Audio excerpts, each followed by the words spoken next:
The following program is brought to you by Total Theater Online. The views expressed do not necessarily represent those of the staff or management of WGBB. You're listening to the station that serves your community, 1240 WGBB. And now it's time for Dave's Gone By with David Lefkowitz.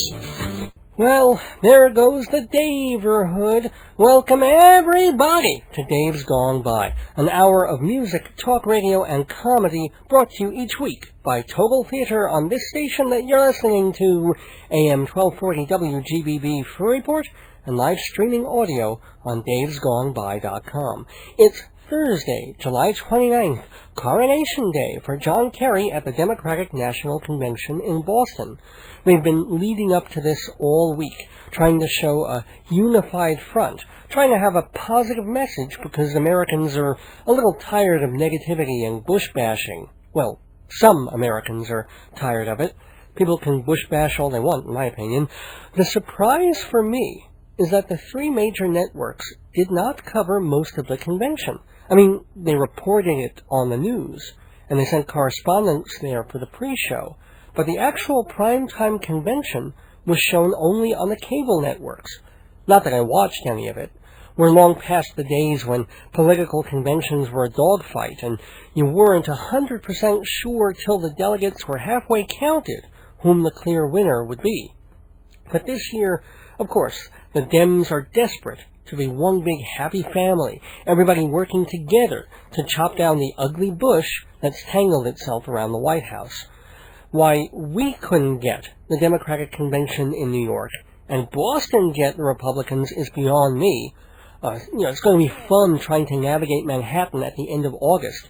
Officials are worried about terrorism, so they're closing off all but two entrances and exits in Penn Station, which means if there is a terrorist incident at Madison Square Garden, it'll take an extra half hour for everybody to escape. It's like when you take subways on weekends, and half the staircases going up lead only to closed gates, and nobody tells you that the egress is off limits until you've already schlepped up the stairs. And you always see people walking down dejectedly, bitterly shaking their heads and wondering where the hell should they go, and they don't bother to tell you that the exit is closed because they're so pissed off they had to climb the stairs, so why shouldn't you? New Yorkers are the most helpful people on earth, but don't deny them their little bit of schadenfreude as well. Anyway, I'm sure lots of people are taking the Republican convention week off or working from home just so they don't have to deal with detours, spot checks, crazy protesters, and overeager cops. And while New York should be proud that 3 years after 9/11, we're well enough and robust enough to host a huge political event, it really is insulting of George Bush and company to waltz into this town, of all places, and beg for 4 more years. There are plenty of music halls and convention centers in Dallas, Houston, down south, but to invade the place that was invaded on your watch, George, and then to underfund New York on money for anti-terrorism and homeland security, Mayor Bloomberg himself, just last week, he blasted the administration's funding priorities, saying, quote, "It is nothing short of scandalous that New York City and New York State still rank almost at the very bottom of anti-terrorism funding," unquote. I mean, let's face it, there's so much to blow up in Wyoming. Somewhere in Saudi Arabia, there's a bunch of Shiite radicals thinking, hey, there's a record store in North Dakota that's right next to a Kinko's. We can wipe them both out with one biplane. So, honestly, I don't think George Bush and Dick Cheney and Donald Rumsfeld are welcome here. And I hope there are lots and lots of protests. Orderly, but eccentric and really angry. And if there really is a liberal media bias, as so many conservatives claim, then the nightly news should be filled with these protests, right? Any 3 people holding up a sign and wearing a We Defeat Bush t-shirt should get FaceTime on Eyewitness News, huh? We'll see about that. I do hope John Ashcroft gives us a rockin' rendition of Let the Eagle Soar. He can show those American Idol upstarts a thing or two about selling a lousy song, because, that's what these things are really about. It's American Idol for politics. Who's got the better packaging? Who delivers the wittiest speech with the most panache? And there is a hint of The Apprentice, too. Which team supports each other the best?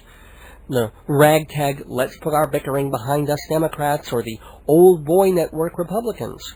Which candidate turns on the TV November 5th to hear you're fired, or you're hired, or, God forbid, you're rehired? In some ways, of course, it's also America's top model. Will John Kerry's craggy Mount Rushmore looks and John Edwards' Southern charm win out over the modern maturity crispness of Bush and Cheney? Then again, these all being politicians, the closest reality show is really Last Comic Standing, except nobody's actually funny, especially if Bush gets back in office and we get 4 more years of Fear Factor. But you have nothing to fear here tonight on this episode of Dave's Gone By, because we have a fun show for you, as always, I dare say. And who am I to dare say that? I'm Dave Lefkowitz, radio personality, theater critic, humorist, and journalist, bringing you smart talk, special talk, silly talk, and music every Thursday at 7. And tonight's program is titled A Distant Star, named in honor of our special guest, Dustin Ehrlich. Dustin is an old friend going back to my high school days. We were briefly in a band together and also had a mutual friend in common, Dustin's brother George, whom I've spoken of on this program. We lost George last year, but Dustin is very much with us and starting to make his mark in the music biz. He's a jazz guitarist, and his influences include John Abercrombie, John McLaughlin, Keith Jarrett. He's even studied with Sal Salvador and Mark Stefani. And before you say, well, I'm not really into modern jazz or any of that Kenny G stuff, which is exactly what I would say, give a listen to Dustin. It's different. It's quite mellow, very new agey, but still with roots in everything from Charlie Christian to Miles Davis. We'll hear Dustin live and play a cut or two from his brand new CD, A Distant Star, which is available from Dustin's website, DustinEhrlich.com. More about that and about Dustin's life, from the old days growing up on the South Shore of Long Island to the middle days of becoming a professional musician to the new days of being recognized in the field. In fact, the September issue of 20th Century Guitar magazine has a feature on Dustin 4 months after they gave his CD a rave in their review pages. So keep it here for Dustin Ehrlich in the second half of our program, but before that, we'll have our weekly feature Inside Broadway, telling you everything about the New York theater scene. Tonight, we'll be talking about a major Broadway revival of an Arthur Miller play, the one concerning his relationship with Marilyn Monroe. We'll also wish happy birthday to 2 fun musicals. Which ones? You'll have to stay tuned to find out. And if you're the home fix-it type, the do-it-yourselfer, you're going to want to stay tuned for another special visitor, all the way from Sweden. He's an expert on tiling and regrouting around your bathtub. Professor Yoni Hootenanny is here, and you'll never look at sealant the same way again. Music, the arts, comedy, that's what we do here on Dave's Gone By. Fun for everyone. Well, everyone old enough to listen, which is why we remind listeners that Dave's Gone By is rated DGB-13. It's like the movie's PG-13, only you can't see the brief nudity. And we'll tear the top off this episode of Dave's Gone By after 3 messages, the first of which goes just like this. Italian, Chinese, pizza, diner, Italian. You'd figure Long Island would have a wider selection. At least there's a really good Indian place, the Tandoor Grill, 222 Sunrise Highway in Rockville Center. Entrees of chicken, fish, lamb, vegetarian, and if you mention Dave's Gone By, you get 10% off the bill. Open daily for lunch and dinner, the Tandoor Grill, 516-766-4440. Something different, something good. Oh my God, the wedding is next month. We need flyers, invitations, booklets. Irving, we are screwed. No, we're not, Pearl. We'll just go to Hewlett Minuteman Press. Hewlett Minuteman? What can they do? Printing, engraving, Really? letterhead, souvenirs. Wonderful. Are they still at 1315 Broadway in Hewlett? Yep, 516-569-5577. Well, stop dawdling. Let's go. Yes, dear. Day after the wedding, I kill her. On the radio, ooh, ooh, on the radio, ooh. What the hell is wrong with you? Nothing. I'm just so jazzed about the shows WGBB plays on the weekends. There's more to the station than days gone by. What, like a single show with Bonnie D. Graham? Right. Long Island's Dating, Friday nights at 6 o'clock. Interviews, advice, it's fun. I don't know, I'd rather hear music. Well, then you should tune in to the Mr. Redman Music Show. Mr. Who? Mr. Redman. He plays all these unsigned Long Island rock bands every Saturday night from 7:30 to 9. Oh. He even has a top 10 countdown.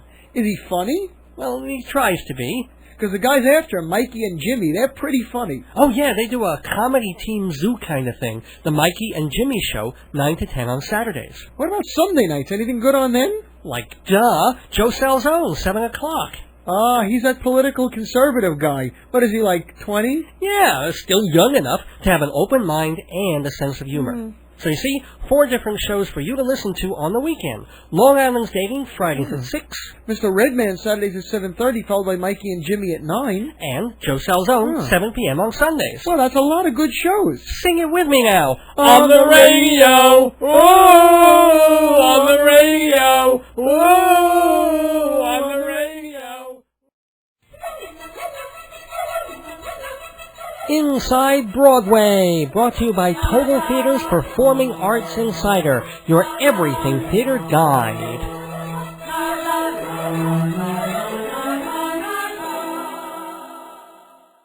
It's pretty amazing to think that one of the top 3 playwrights in the history of the American theater is still alive and writing. Arthur Miller, 88 years old and going through a creative spurt that would be the envy of dramatists half his age. A revised version of Resurrection Blues, a very cynical, wild satire, played last season in San Diego. He's got a brand new play, Finishing the Picture, opening this season at the Goodman Theater in Chicago, and tonight, on Broadway, the Roundabout Theater Company opens a rare revival of Miller's semi-autobiographical After the Fall. Now, pretty much any Arthur Miller play is going to be of historical interest, but this one always had a chorus of whispers around it because of its parallels to Miller's real-life marriage, stormy and doomed, to Marilyn Monroe.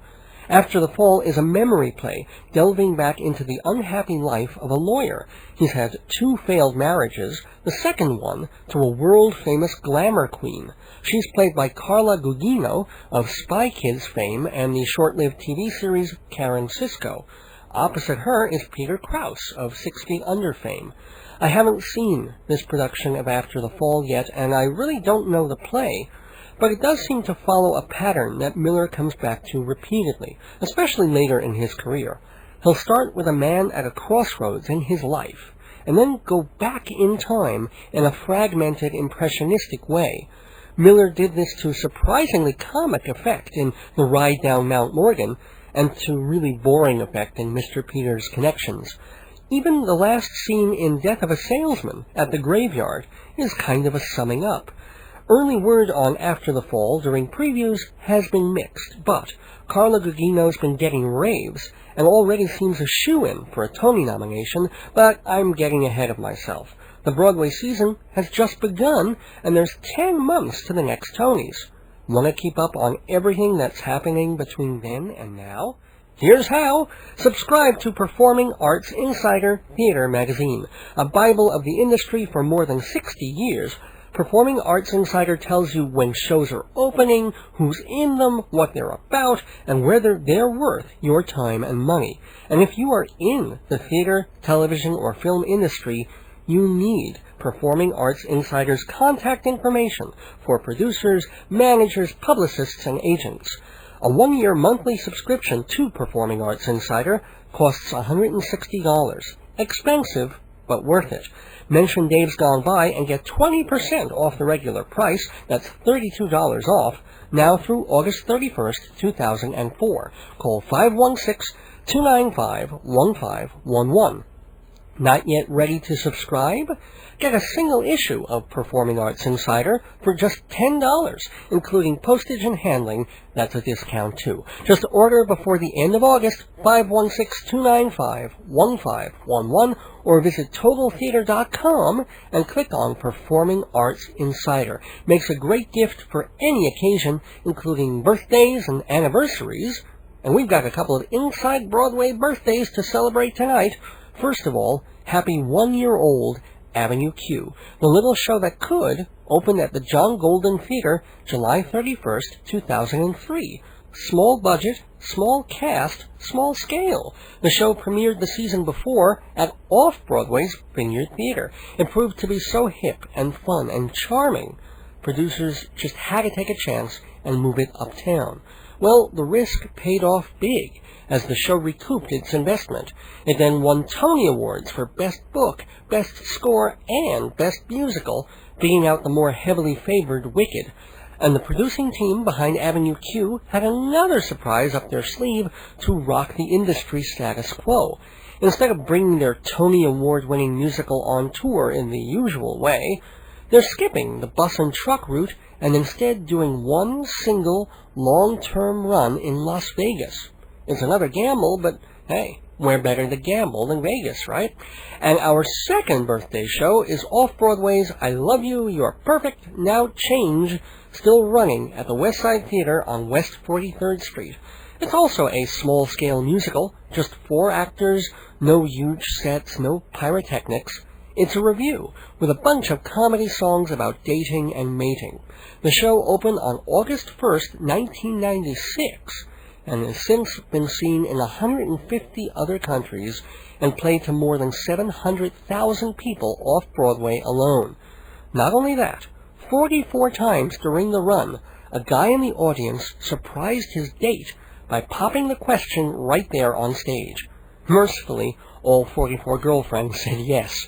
I Love You, You're Perfect, Now Change has run longer off-Broadway than Oklahoma, Hello Dolly, and My Fair Lady on Broadway.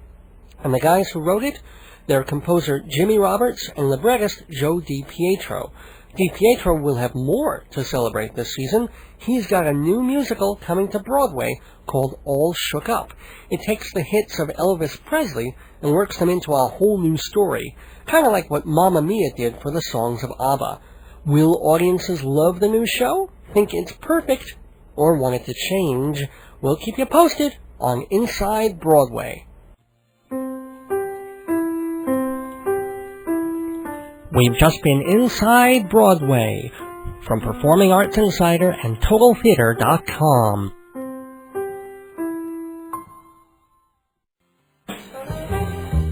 Before you go to the box office, before you spend your hard-earned money on a Broadway show, do the research. With theater tickets topping $100, why not invest the time to see if you want to see it? Read Performing Arts Insider, your guide to all of New York theater, with timely listings, reviews, rumors, everything you need to know before you go. Performing Arts Insider. Single issues and subscriptions available from TotalTheater.com or call 516-295-1511. Hey, Dave's Gone By listeners. If you like hearing me, you'll love reading me even more. So hurry and get my book, Marriage, Babies, and the End of the World, filled with hilarious plays that were performed in New York like King Solomon the Wise and Blind Date. 232 pages of pure Dave, only $20 hardcover, $12 trade paperback. To get your copy, call 516-295-1511 or visit my website. Welcome back to Dave's Gone By. Thanks for tuning in. You know, I am not what you would call a home fix-it guy. I'm a writer, comedian, I do stuff on the radio, and I've taught literature, I read books, I can think critically about a host of subjects. I'm not completely aphysical, I ride a bike, I play some tennis, and I can change the occasional light bulb if it isn't making a sizzling noise. If a television is acting up, I can hit the side of it with my hand in just the right way to hurt my hand. But as far as more involved physical and technical activity, that's really beyond me. I can't change a faucet, I don't chop firewood, My dad always took a lot of pride in being able to unclog a bathroom drain. He would sit on the floor for an hour with an unbent coat hanger pulling human hair and scum out of a hole in the tub. And I'm like, yeah, go Dad. And in my head, I'm thinking, there's got to be some immigrant we can pay to do this.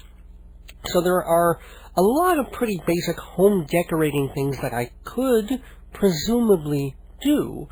I just don't want to deal with them. For example, for the past 6 months, it's been eminently clear that the grouting around our bathtub is worn away. If you aim the shower head in the wrong place, you start getting dripping that goes right into the basement. So we really need to regrout the tub.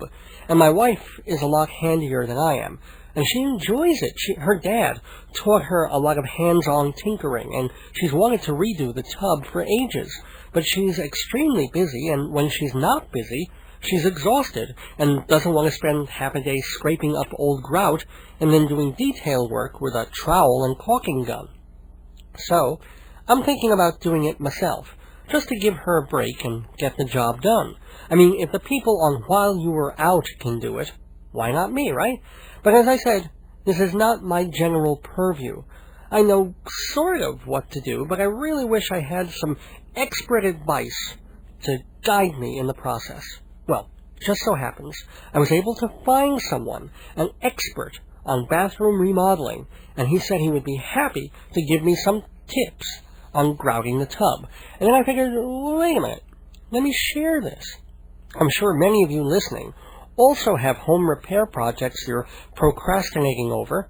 Why not give you the benefit of this guy's knowledge as well? So tonight, on the Dave's Gone By show, I want to welcome a special guest. He's been on once before discussing a very different topic. He's actually a musical scholar as well as a home maintenance expert.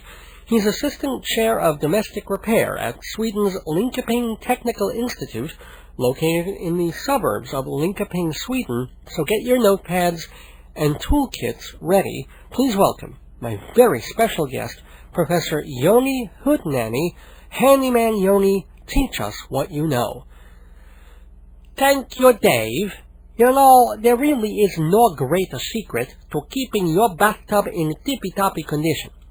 Every 2 years, you need to scrape out the old and squeeze in the new. All around the tub, you can take the screwdriver and pull up the bad grout. Make sure the area is dry, so to be on the safe side, do not use the shower for 2 weeks before taking the grout out. I like to be extra safe, so I don't shower for 3 weeks before doing this. Luckily, it's a job I can do alone because no one will help me. Once you scrape up the crumbly old grout, you lay in the new, trimming off the excess and saving it for later. It's easy. And then a week later, you put on the seal. But you are only halfway done, because you have to do the rim around the tub also. This is where the doors are and where a lot of the leaky water goes. So, again, scrape, scrape, scrape.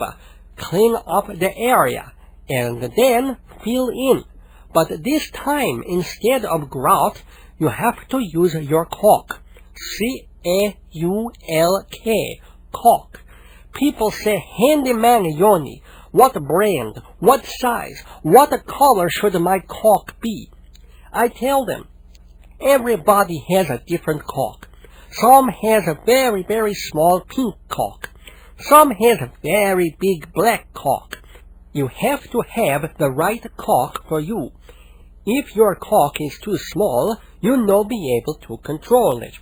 If your caulk is too big, it just flop around in your hand. Most women prefer a bigger sized caulk because it fits better in the hole. Men prefer a thick caulk which keeps the hand from sliding off the end. Now, here is how to put your caulk in just the right places. Hold your caulk in front of you at a 45-degree angle and point the open end of your caulk at the open cavity. Now, very gently squeeze the head of your caulk. Don't be worried if nothing comes out. Sometimes you have to grip or pump or stroke your caulk to get a result. Just go slow. You don't want to spurt all over the place. The last thing you want to do is waste 10 minutes wiping sticky goo off your tool. Now, you need to lay your caulk down evenly over the surface. Rub the head of your caulk gently against the rim. If your caulk is too soft and squishy, get someone to blow on it to make it more firm.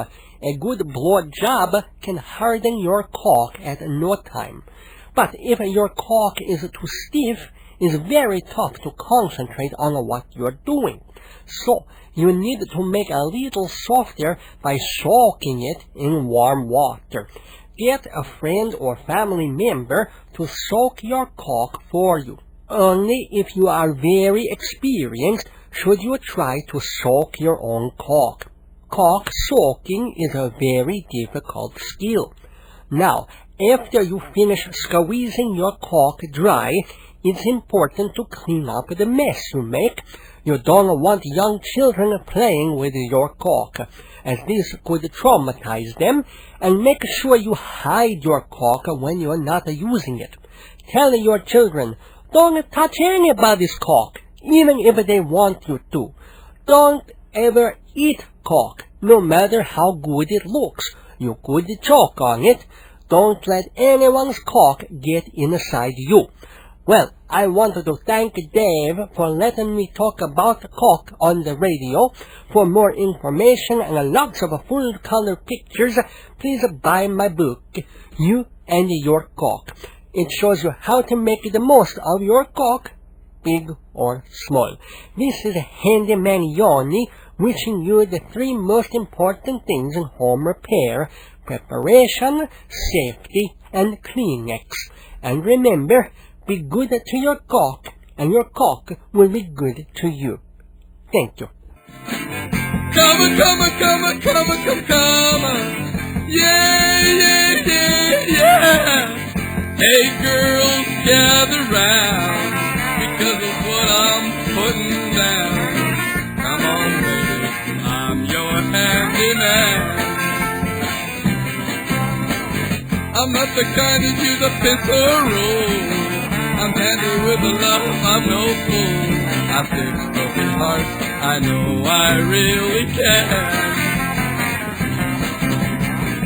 Broken hearts need repair, I'm the one to sing.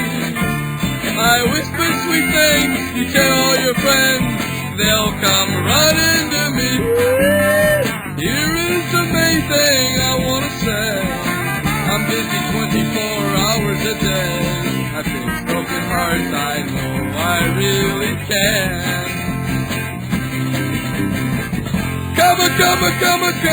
Come on. Hey, yeah. Come on.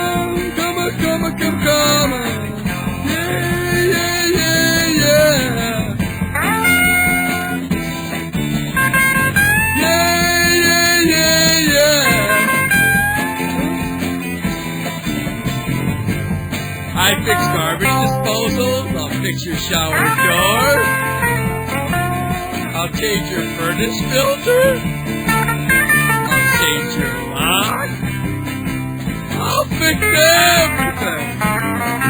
I'll fix your roof. Hey baby, your shampoo,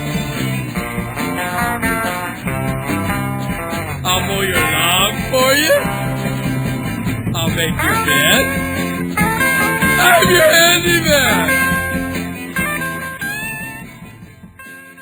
And now, a word from our sponsor. Come on. We're waiting. Come on. Tell us about your wonderful product. Convince us to use your helpful professional service. Encourage us to shop or eat or patronize your establishment. Well, what are you waiting for? It's a great time slot, a radio station that reaches thousands all over Long Island, thousands more on the Internet, and a radio show people listen to, pay attention to, week after week. All that's missing is your message. So if you have a product, event, or service, don't blow your budget on overpriced print media or bad promotions. Use this time on this show. Advertise on Dave's Gone By. To get a piece of the Dave, call 516-295-1511, 295-1511, or email davesgoneby@aol.com. And now a word from you. These are the Daves, my friend, the perfect radio blend of comedy, talk, radio, and more. Yes, these are the Daves. More than 60 complete episodes of Dave's Gone By, all on compact disc for your listening pleasure. Got a long drive home? Pop in a Dave. In the mood for a funny sketch or a fun interview? Pop in a Dave. All CDs come in jewel cases with covers and photos and track listings, just $14 per CD, and that includes shipping and handling. Throw in another $1 and I'll personally autograph the cover. If you're not sure which show to pick, just visit the Dave's Gone By website or email davesgoneby@aol.com and ask for the CD list. Audio cassettes are available too, so start your collection today. These are the Daves, my friend. Makes a great gift to send. Give them a try if you love Dave's Gone By.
What you're listening to is a song called The Empty Mirror off a CD called A Distant Star, and every instrument that you're hearing is played by one and the same person. His name is Dustin Ehrlich, and making a bit of a name for himself in jazz guitar circles. Finally, as I said, just released this new CD. Again, it's called A Distant Star, and he probably will be a star one day, and he's not distant at the moment. He's actually with us in the studio, and also proud to say he's an old friend from my high school days. I think we were even in a band together, so it's kind of neat to bring back old ties and see how he's doing, and how the music business is treating him, and how he's treating the music business. And so, please welcome to the neighborhood, Dustin Ehrlich. It's great to be here, Dave. Thank you. Yeah, it's so good to see you. So good. We go back, 25 years? Something like that? In that range, 25 years. It's a lot of years. So, how was it growing up on Long Island in the South Shore, being a musical kind of a kid? You know, to tell you the truth, it was a lot of fun because I was able to play music and share a lot of creative times with people like you. You're also musical. And all the people who we knew who were talented. It was great that way. What band were you in that was part of what I was in and that we were doing? The band called The Moist Sheep. You were in, but you weren't. I was in The Moist Sheep for a very brief period of time because I was 13 years old, and obviously very honored to be selected as the bassist for that band. And right, I'll tell a little bit about the band. It was a comedy rock band patterned after mainly Frank Zappa and the Mothers of Invention. It was the idea that rock could still really rock out and also be funny, which has later been taken on by such things as Tenacious D and a whole bunch of other bands. But we were really trying to be, after Zappa, the second realm of being completely zany, but still having real good musicians and good songs. So it was myself, I was one of the songwriters, Scott Rogalitz, the wonderful Wenig brothers, whom I'm seeing around town these days, and also you were there, but just for a brief moment. That's true. That's true. What happened was, like I said, it was very flattering to be selected and everything, because you guys were considerably older than me at the time. And back then, the years really make a difference. Yeah. I mean, we're talking like a year or two older, but yeah. Maybe more than that, actually. Because you must have been 17 or 18, and I was 13. Okay, yeah. So, anyway. But the molestation didn't happen until you were almost like 17, right? Or That's true. Yeah. I'm kidding. That's an official joke, folks. But actually, what happened was, since the rehearsals were late at night and in Queens, the ones that I'd gone to, my parents forbade me, that's the word, to continue playing with you guys because of it was interfering with my schoolwork. I mean, the funny thing, we were such normal kids. I mean, a couple of the guys, were playing at being, adult, and there was some smoking going on and some drinking and stuff, but we were very, very straight kids. Oh, and yet, two people in the bands, we had one who, was too young and the other one, stay up late at night. We had another guy who ended up turning born-again Christian on us. Who's that? That was one of our drummers. I remember the name, I'm not going to say it on the air. Okay, sure. He was a very nice guy, very mellow, and he was a good drummer. And then one time, you're saying things about sheep, and you're talking about certain subjects in your songs. I can't do this. You guys are just wrong. And you were. And we buried him in a satanic ritual. They'll never find the corpse. Quicklime is the answer. Quicklime is but going from those early years of wanting to make it big that we didn't. We gave up too quick, I thought. Sure. But, you really pursued it, though. I mean, you took guitar very, very seriously. And what happened? How did that, Well, I continued with music throughout high school and played with the local jazz band, studied in a local music school, Stecker and Horowitz School of the Arts, which, coincidentally, since we're talking about this, I was walking down around Fifth Avenue the other day, and I saw two gentlemen who I recognized from their picture over the mantelpiece at that music school. And I said, "Excuse me, I know you. You're Stecker and Horowitz." And they looked identical. They turned to me and they said, "You were a bass player. You had long hair and you had an interesting-looking beard." And I said, "My God, you remember me 25 years later." And they were so happy to see me, and I was so happy to see them. And it was I said, you guys had such a great music school. It was a beautiful experience. It was my teachers. They were fantastic. So just through the encouragement and enthusiasm surrounding music, then I continued with music in college. Played with a bunch of different bands, and after college continued, and here we are today. I've just been plugging away at my own material. And well, you've also studied with some fairly well-known, in jazz guitar circles. That's true.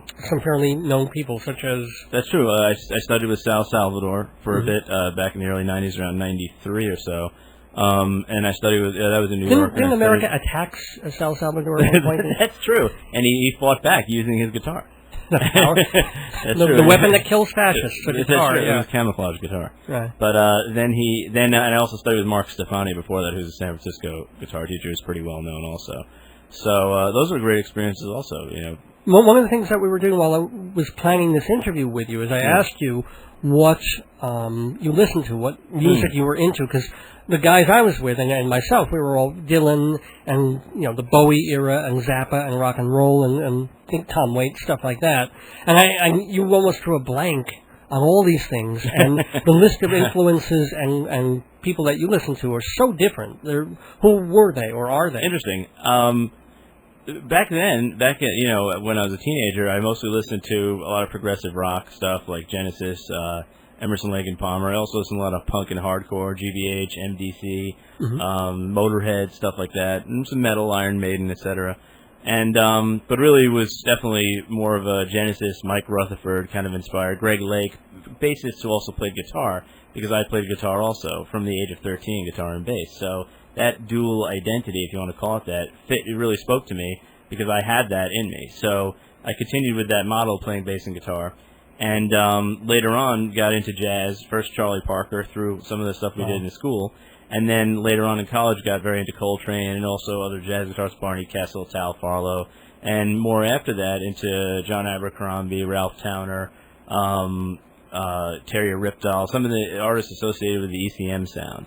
And that's what really does that what stand brought me- for? East Coast Music or what? Well, it's probably the initials of the owner of the company, which is Manfred Eicher. So I don't know his middle name, but M.E. is probably Manfred Gotcha. Eicher, and C probably has something to do with it, too.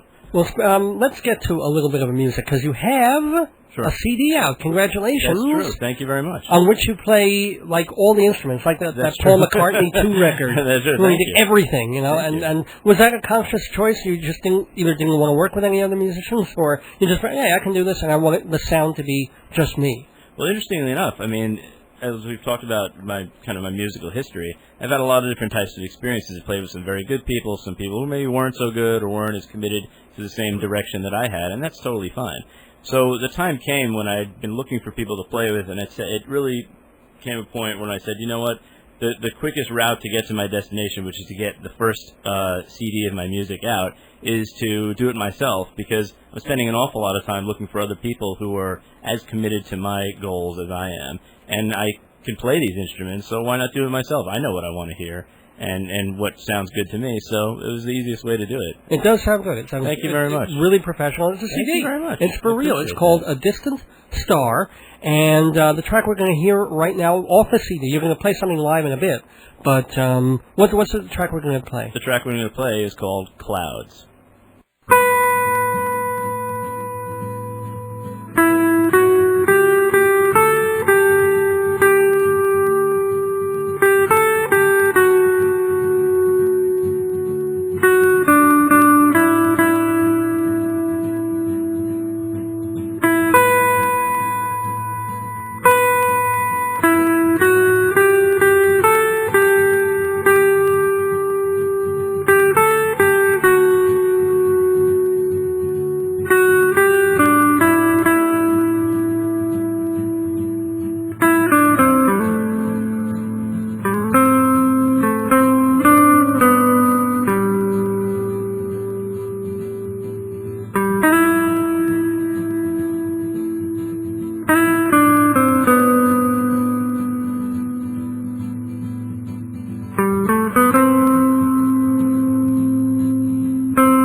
Well, we've been listening to Clouds from both sides now of Dustin Ehrlich, who's with me, jazz guitarist and rising musician. He's going to have a write-up in, the 20th Century Guitarist magazine, coming up either in September or October, one of their upcoming issues. That's right. Are you playing clubs? Are you doing any of that? I'm scheduled to play in a couple of clubs around Manhattan right now. I'm working with different booking agents, but I'm also started to record my second CD already, so I'm kind of busy with that and promoting this CD. So that's taking up all my time, really. Is music your full-time career yet? Are you able to support yourself as a professional musician at this point? Have you done studio gigs or stuff like that? Unfortunately, I'm not. I mean, I'm very focused on putting my own material out. I'm aware that there are other opportunities for people who want to play, club dates or weddings or whatever, and that's great for some people, and maybe I'll do that at some point. But right now, my goal is to focus entirely on my own original music and promoting that. So to that end, I do have a day job. What do you do? I'm just curious. Sure, I'm in the software business. Oh, excellent. Sure. Any particular kind, or? I basically was an application developer for many years, and now I'm moving more into the Unix realm. So has that helped with editing music and doing things in the studio there, or is it completely a separate? It's somewhat of a separate entity, but you can transfer over some general computer savvy in terms of knowing how to get around a machine, knowing how to set up a machine. I built my own computer specifically for music, so not that that's a huge deal, but those kinds of skills come in handy when you really are doing computer-based music, recording on your own in your own house. Right. Well, Dustin Ehrlich, I wish we had a lot more time to talk, but then we couldn't play a whole lot of music, which is what we're going to do. You're going to play something for us live, and this is actually my favorite track on the album. Thank you. But I'm going to hear you do it, just you and guitar. By the way, what brand of guitar do you play? I'm supposed to ask this of real musicians. Oh, sure. This is a Seagull, which is made in Canada. A Seagull from Canada. That's okay. True. And what's the song? This song is called Remember.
we'll hear a little more music from Dustin, but I do need to do some housekeeping before the end of the show. First and foremost, gotta give it up for our sponsors, Total Theater and the invaluable theater magazine Performing Arts Insider. Take advantage of those special offers I told you about earlier. 20% off a subscription, single issues only $10. Call 516-295-1511 or check TotalTheater.com. And thank you to Unit Minuteman Press, your one-stop shop for photocopying, printing, binding, engraving, eye gouging, and lip glossing, located at 1315 Broadway in Hewlett, open 5 days a week in the summer. Hewlett Minuteman Press. Mention Dave's Gone By and get a 10% discount. And whet your appetite at the Tandoor Grill. Savory Indian food on the South Shore, 222 Sunrise Highway in Rockville Center. Breads, entrees, daily buffets, and a 300-seat Bollywood lounge for parties. 10% off the meal if you mention me. So check out their menu at tandoorgrill.com. Not tandoori. Tandoor, leave off the last I for Indialicious. And by the way, there are links to all these sponsors on my own website, davesgoneby.com. That's also the place to find out more about the history of the show, what we've done, the music we've played, plus our fantastically reasonable advertising and sponsorship rates. CDs of past shows on sale for only $14 a piece. Add $1 if you want them personally autographed. Or buy my book, Marriage, Babies, and the End of the World. Short, funny plays that'll leave you giggling at the beach. And the shadow cast on you by the book cover will protect you against skin cancer. Or at least one rectangular patch of you. And hey, bring your radio to the beach, because not only can you listen to me, but there's a bunch of other shows on this station you ought to hear as well. Like The Instrumental Invasion, smooth jazz with Mike Shamari every Tuesday night at 9. If you like some of the stuff you heard tonight, and also more traditional and contemporary light jazz, give it a listen. 9 p.m. Tuesday nights, The Instrumental Invasion. And Mr. Redman invades the airwaves every Saturday night at 7:30. 90 minutes of independent bands just about ready to break into the big time and major labels. Hear them on Mr. Redman's Music Show first, Saturday nights, followed by the raucous comedy of Mikey and Jimmy. From 9 to 10 Saturdays, they joke around, take phone calls, have bands on. It's a Saturday night rock block on WGBB, 7:30 to 10. And if your weekend dance card isn't exactly full, maybe it's time you checked out Long Island's Dating, Fridays at 6. Hostess and comedian Bonnie D. Graham does interviews and gives advice about life and dating and mating for singles. I also want to put in a word for Larry Davidson. He hosts WGBB Tonight, Thursday nights at 6. He talks about all sorts of issues and has interviewed some heavy-duty people. 2 weeks ago, his guest was artist Peter Max, and he does literary events with authors like Susan Isaacs and Nelson DeMille. So Larry says a lot of nice things about me, often likening this show to a Prairie Home Companion, which is not a comparison I mind at all, whatever differences there may be in the tone of both programs.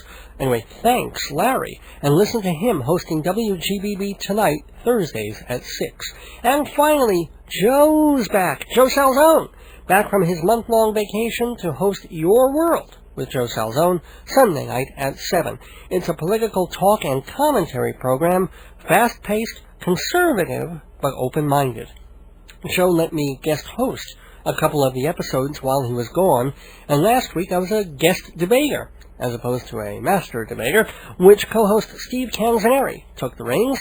It's great to have Joe back, especially with the 2004 elections heading into the final sprint. So catch him back in the saddle this Sunday, 7 o'clock. Whew, this is turning into the promo show, though I mustn't forget to promote myself and remind you that also on Sunday night, 9 o'clock, this episode of Dave's Gone By will be repeated on WGBB. Again, on the air and live streaming on the internet at davesgoneby.com. So if you came in the middle, or if you like the music and you want to hear it again, Sunday night, August 1st at 9. I know I promised that last week, and because of a last-minute schedule change, the rerun got bumped, but I think we're set for this week, so do listen in. And thanks for listening in tonight. Hope you enjoyed the show, and my special guest, Dustin Ehrlich. We'll go out with a little more of Dustin's gentle music, but do hurry back here next week, August 5th, for the 88th episode of Days Gone By. Until then, don't miss your days going by. May all your repairmen be as handy as Yoni, and like Dustin, may you always be jazzed about something good. This is Dave Lefkowitz. Good night, wish upon a distant star, and gone by.